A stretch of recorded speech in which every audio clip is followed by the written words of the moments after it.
दिलीप सिंह की एक कविता है, नहीं, तुम्हें लिखना कल पर नहीं छोड़ सकता। नहीं, तुम्हें लिखना कल पर नहीं छोड़ सकता। यह रात रानी के फूल को देख करके उतरी हुई एक कविता है, जो सच को सच की तरह प्रतिस्थापित करती है। नहीं, तुम्हें लिखना कल पर नहीं छोड़ सकता, क्योंकि तुम तो अभी हाजिर हो। तुम्हारी हाजिरी में तुम्हें नहीं लिख पाया, तो फिर न लिख पाऊंगा। और लिख भी दिया तो वह तुम नहीं, तुम्हारी याद होगी। और लिख भी दिया तो वह तुम नहीं, तुम्हारी याद होगी। यादें भला कब जिंदा होती हैं? यादें भला कब जिंदा होती हैं? बचपन से ही, जब जब भी सड़क से गुजरते हुए तुम्हारी महक को अपने नथुनों को छूते पाया है, मैंने वहां अपने होने और न होने को पूरा पाया है। मैंने वहां अपने होने और न होने को पूरा पाया है। आज शरद ऋतु की ठंडी हवा आज शरद ऋतु की ठंडी हवा के झोंके बड़ी दूर से तुम्हारी महक आज शरद ऋतु की ठंडी हवा के झोंके बड़ी दूर से तुम्हारी अद्भुत महक को खिड़की के रास्ते रह रह कर मुझ तक ले आ रहे हैं। आज जब तुम मेरे घर तक आ पहुंची हो, मुझे तुम्हें लिखना ही होगा।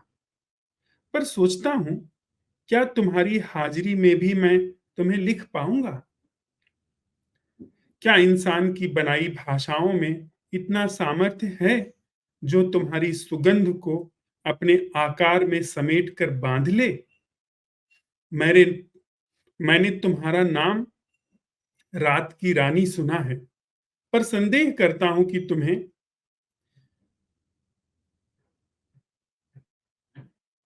मैंने तुम्हारा नाम रात की रानी सुना है, पर संदेह करता हूं कि तुम्हें इसकी कुछ खबर है भी।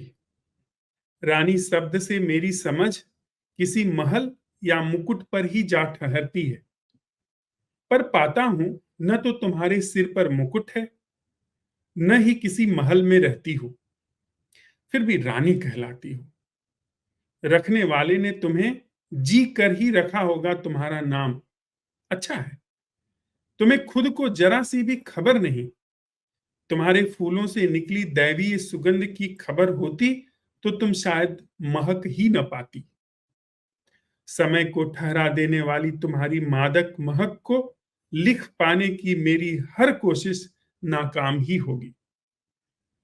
जिंदा प्रवाह को समेटने जिंदा प्रवाह को समेट लेने की कवायद नाकाम होनी ही चाहिए। जिंदा प्रवाह को समेट लेने की कवायद नाकाम होनी ही चाहिए। जिंदा प्रवाह को समेट लेने की कवायद नाकाम होनी ही चाहिए। मैं खुश हूं कि मुझ में तुम्हारी महक को पकड़ कर रखने का सामर्थ्य नहीं।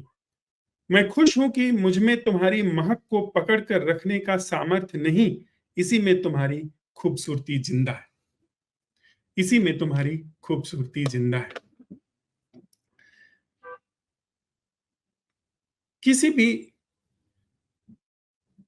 तथ्य का सत्य उसके सभी भ्रमों से, सभी सम्मोहनों से, सभी दुविधाओं से मुक्त करता है। किसी भी चीज का सत्य, जैसे इस प्रस्तुत कविता में सभी तरह के आरोपित तथ्यों पर प्रकाश डाल करके बस देखा गया है, यानी जो सत्य है वह देखा गया है, तो अपने आप जितने भी उसमें झूठ हैं उन पर प्रकाश पड़ गया है। रात रानी का फूल खिला हुआ है, उसका क्या नाम दिया जाएगा? रात की रानी, वह उस खिले हुए फूल को दिया गया एक नाम है। उसकी जो यथार्थता है, जो उसकी वास्तविकता है, वह उसके नाम में नहीं है, हमारी प्रशंसाओं में नहीं है। जो वह खिला हुआ फूल है, वह हमारी स्मृति में जो उसकी गंध की याद है, उसमें नहीं है वह फूल। वह फूल जीवंत रूप से जहां वह घट रहा है, वहीं पर वह फूल है। इस सत्य का दर्शन उस फूल के विषय में, उस फूल के ऊपर से जितने भी भ्रामक हमारे ढंग हैं, उन सबको छीन लेता है। कहने वाले लोगों ने कहा है कि सत्य हमें मुक्त करता है, न कि सत्य के लिए हमारा किया गया प्रयास। किसी भी तथ्य का, किसी भी घटना का, किसी भी संबंध का, जीवन का जो सत्य है, उसका बोध, उस सत्य का प्रकाशित होना, उस सत्य के, उस तथ्य के ऊपर से जितनी भी चीजें हैं, उनको छील करके साफ कर देता है। प्रस्तुत कबीर साहब का यह जो पद है, यह इसी की एक गाथा है, इसी का इसी अंतर्दृष्टि का, इसी रहस्योद्घाटन का एक रूपक है, जो कबीर साहब ने अपनी भाषा में यहां पर प्रस्तुत किया है। कबीर साहब यहां कहते हैं,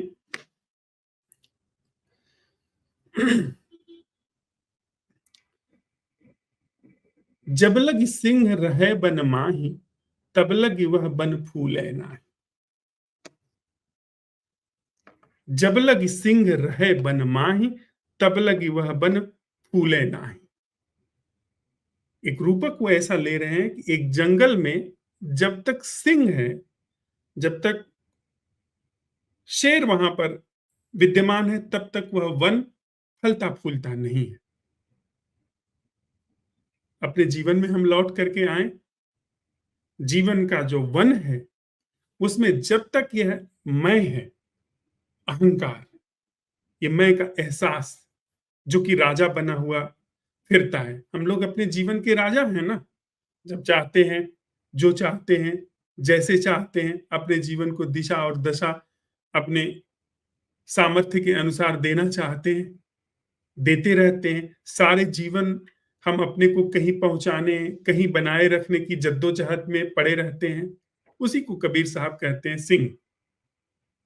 कि जब तक यह मालिक, तथाकथित मालिक या मालिक या सिंह वहां पर बना बैठा है, तब तक जीवन का वन फल फूल नहीं सकता है। तब तक उसमें कोई भी खिलावट नहीं आ सकती है।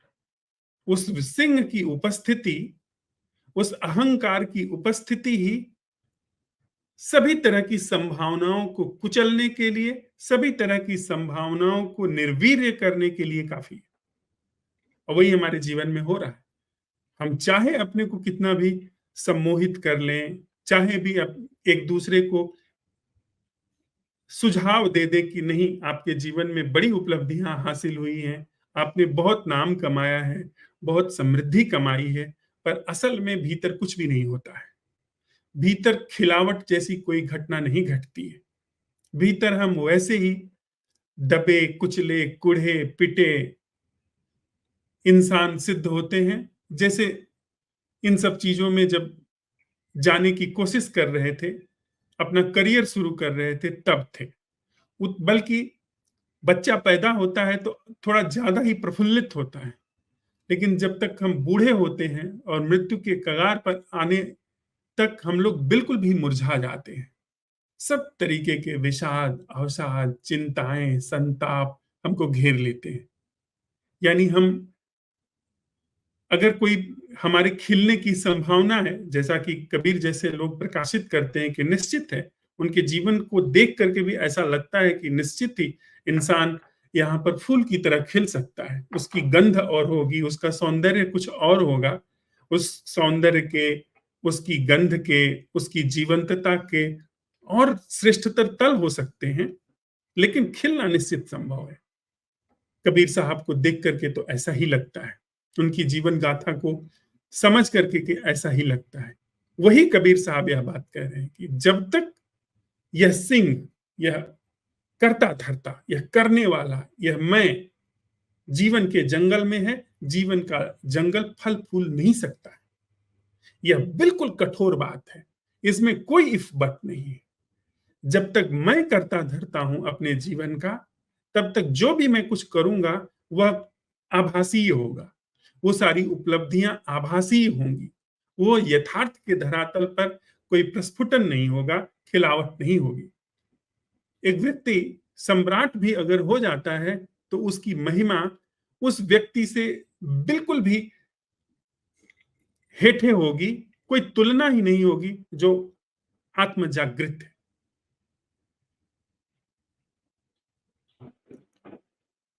कहने वाले लोगों ने कहा है कि खिला हुआ व्यक्ति अपनी शोभा में इस तरह होता है कि सोलोमन सम्राट, एक सम्राट हुआ है सोलोमन, जो अपने वैभव में भी, अपने पूर्ण वैभव में, जिसको सभी सम्राटों में सबसे वैभवशाली सम्राट माना जाता है, कहने वाले लोग कहते हैं कि वह भी अपने पूर्ण वैभव काल में उतना वैभवशाली, उतना शोभायमान, उतना महिमावान नहीं रहा होगा जितना एक खिला हुआ व्यक्ति होता है। कबीर साहब कहते हैं कि बिल्कुल यह बात अच्छी तरीके से हम समझ लें, जब तक यह मैं है, जब तक अहंकार का यह अच्छी तरीके से समझना नहीं हुआ है और उसको, उसकी बनावट, उसकी बुनावट, उसकी सामग्री को ठीक से समझ करके उसको उसके यथास्थान तक सीमित नहीं कर दिया गया है, तब तक जीवन का वन, जीवन की बगिया खिल नहीं सकती। बगिया तो फिर भी सीमित को कहा जाता है, वन तक नहीं खिल सकता जो कि इंसान का बनाया नहीं है। जीवन वन में जब तक यह अहंकार का सिंह है, तब तक वह खिल नहीं सकता है। कबीर साहब एक तरफ कारण बताते हैं कि क्यों नहीं खिला हुआ है हमारा वन, वो प्रकाश डालते हैं जीवन का वन जिसे हम खिला हुआ समझ रहे हैं, वो खिला हुआ नहीं है। जीवन वन का खिलना कुछ वह होता है जैसी शोभा कबीर के जीवन में निकल करके आई है, जैसी मस्ती, जैसा आनंद, जैसी बेफिक्री, जैसे गीत, जैसा रहस्य कबीर साहब के जीवन में उतरा है, वह घोषणा करता है कि इंसान के खिलने का अर्थ क्या है। वो दिखा भी रहे हैं, उनकी उपस्थिति उस तरह की खिलावट को समझा भी रही है हमें, और उस तरह की खिलावट के लिए कबीर साहब प्रकाश डालते हैं कि इसके लिए यह जो मैं का सिंह है, उसका जंगल से निकल जाना, उसका जंगल से पूरी तरीके से समाप्त होना एकमात्र निदान है। कबीर साहब दूसरी जगहों पर कहते हैं कि जब मैं था तब हरि नहीं, अब हरि है मैं ना है। मतलब जब तक यह अहंकार का सिंह था, तब तक जीवन का फलना फूलना नहीं था। अब जीवन का फलना फूलना है, सिंह नहीं है, अहंकार का शेर वहां पर नहीं है। आगे कबीर साहब उपाय बताते हैं, उलट सियार सिंह को खाए तब वह बन फूले हरियाए। उलट सियार सिंह को खाए। अब सियार के रूपक को समझ ले। सिंह के सामने सियार की क्या क्षमता है? कुछ नहीं। सियार सिंह को दिखता भी नहीं होगा, क्योंकि सियार सिंह की उपस्थिति से ही भाग जाता होगा। तो उस रूपक को कबीर साहब ने लिया है कि यानी शेर के सामने जो कुछ नहीं सा दिखता है, जिसकी कोई सामर्थ्य नहीं, जिसकी कोई हैसियत नहीं है, वही पलट करके जब शेर को खा लेता है, तब जाकर के जंगल शेर से मुक्त हो जाता है। कुछ नहीं क्या है? हम लोग हमेशा कुछ होने, कुछ बनने, कहीं पहुंचने, कहीं बने रहने की दौड़ में संलग्न है। वहीं पर कुछ नहीं हो जाना, ना कुछ हो जाना, अपनी पूरी इस अहम की गतिविधि को समाप्त करने के लिए उद्यत हो जाना, तैयार हो जाना, वह उस सियार के द्वारा सिंह को खा लेना है, जो कि जंगल में फलने फूलने नहीं दे रहा है, जो जंगल को सहज रूप से प्रस्फुटित नहीं होने दे रहा है, उसको खा लेना है। यानी जहां पर एक तरफ का होना, एक तरफ की गति कुछ बनने में सिंह की ओर लेकर के जा रही है, वहीं पर गति जब पीछे की तरफ लौटनी शुरू हो जाए, यानी ना कुछ होने की तरफ जब लौटनी शुरू हो जाए, तो वही सिंह को जो कुछ बनने की तरफ चल रहा था, उसे वह सियार जो ना कुछ होना है, उसने उसको खा लिया, उसने उसको समाप्त कर लिया। हम आप यह बात साथ में चलते हुए समझ रहे हैं। कबीर साहब कहते हैं कि उलट सियार सिंह को खाए, तब वह बन फूले हरियाए। मतलब जब वह ना कुछ होना, यानी जीवन में जब हम समझते हैं कि हमारा होना कुछ नहीं है, जब कोई व्यक्ति अपने अंदर इस प्रश्न को बार बार मांजता है कि वह कौन है जिसको यह विचार आ रहे हैं, वह कौन है जो अनुभवों की मांग कर रहा है, वह कौन है जो महत्वाकांक्षा से प्रेरित है, और हर बार यह प्रश्न उठा करके वो अपने भीतर जब लौट करके जाता है, तो पाता है कि वहां कोई नहीं, कुछ नहीं है। वह सिंह बार बार जब सियार के मुंह में जा रहा है, यानी वह होना जब बार बार ना कुछ होने की तरफ लौट करके जा रहा है, तो वह ना कुछ होना उस होने के सिंह को खा लेता है। ना कुछ होने का सियार होने के शेर को निगल जाता है। बार बार उस तरफ लौटने में वो खत्म हो जाए। कबीर साहब आगे कहते हैं, तब वह बन फूले हरियाए। उसके बाद जीवन का वन हरा भरा होने लगता है। जिस जीवन में अहंकार का प्रकोप नहीं है, वह जीवन अपने आप फलने फूलने लगता है। यह पूरे जगत का स्वभाव है, पूरे अस्तित्व का स्वभाव है कि वह फलता फूलता है। एक छोटा सा घास का तिनका भी अगर बो दिया जाता है, छोटा सा बीज भी बो दिया जाता है, तो अपनी यात्रा अगर उस पर कोई प्रकोप न आए, कोई आपदा न आए, तो वह फलना फूलना अपना पूरा करता है। तो हमारी पोटेंशियलिटी में कोई फलना फूलना है, जैसा हमने कबीर साहब को, बुद्ध को, मीरा को देखा है कि वो अपने फलने फूलने में पराकाष्ठा तक गए हैं, वह फलना फूलना हमारे अंदर से अंकुरित हो सकता है यदि कोई प्रकोप ना आए। यदि कोई यह जो सिंह जब तक उपस्थित रहता है, आरोपित रहता है, जबरदस्ती किए रहता है, तब तक जो फलना फूलना नहीं होता रहता, वह फलना फूलना यदि वापस इस ना कुछ के मुंह में वह सिंह लौट लौट करके जाने लगे, अपनी समझ से वह सिंह यह देखे कि मेरी उपस्थिति इस पूरे जीवन में मुरझा देने वाली है, इस पूरे जीवन में जो उसकी इनबिल्ट संभावना है उसको कुचल देने वाली है, तो अपने आप वह सिंह लौट करके ना कुछ होने में उद्यत होने लगता है। उसके बाद जीवन फलना फूलना शुरू हो सकता है। जैसा कि अभी जो कविता हम लोग साथ में पढ़ रहे थे, उसमें किसी भी तथ्य का सत्य देख लेना, यह देख लेना कि यह जो अहम है, यह आरोपित है, यह विकसित है। इसमें जीवन के जितने भी लक्ष्य बनाए गए हैं, वह अभिकल्पित है। वह जीवन के बनाए गए लक्ष्य नहीं है, प्रकृति के बनाए गए लक्ष्य नहीं है, अस्तित्व की प्रज्ञा के द्वारा लक्ष्य नहीं बनाए गए। एक व्यक्ति या एक देश में लगभग 1.5 अरब लोग हैं। इस देश में 1.5 अरब लोग अपने भीतर गहरे में सबसे ऊंची कुर्सी पर पहुंचना चाहते हैं। अब यह बात प्राकृतिक नहीं हो सकती है, यह बात अस्तित्वगत नहीं हो सकती है।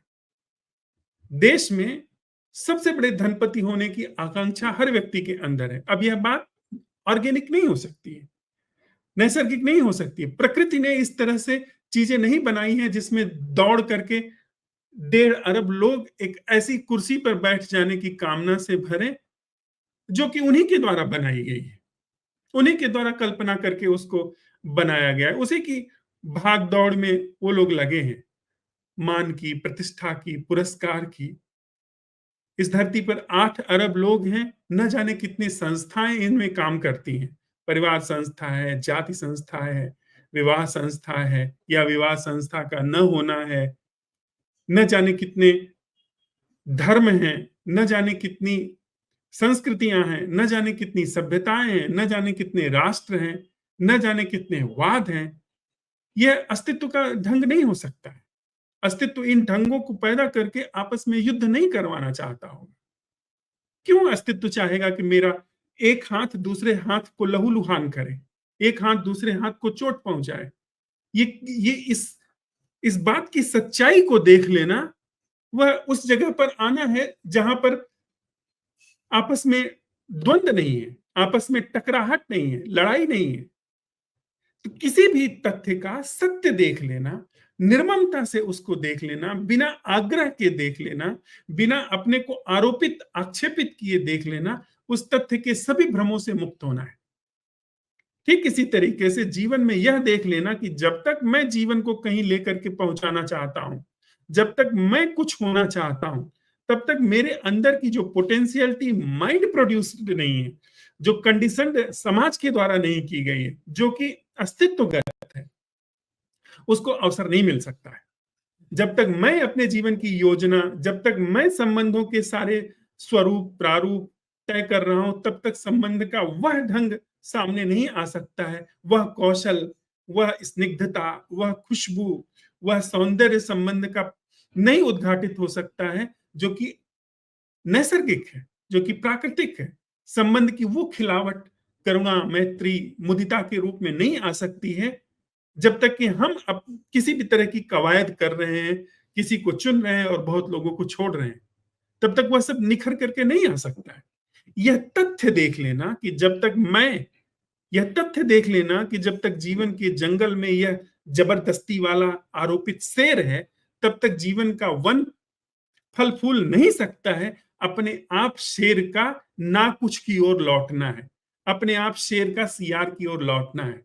मैंने देख लिया कि मेरी उपस्थिति जीवन में घातक है, मेरा होना जीवन को चोट पहुंचा रहा है, मेरी योजनाएं मुझे ही नष्ट कर रही हैं, मेरी योजना जो मेरे अंदर जीवन की धारा बह रही है, उस धारा को कलुषित प्रदूषित कर रही है।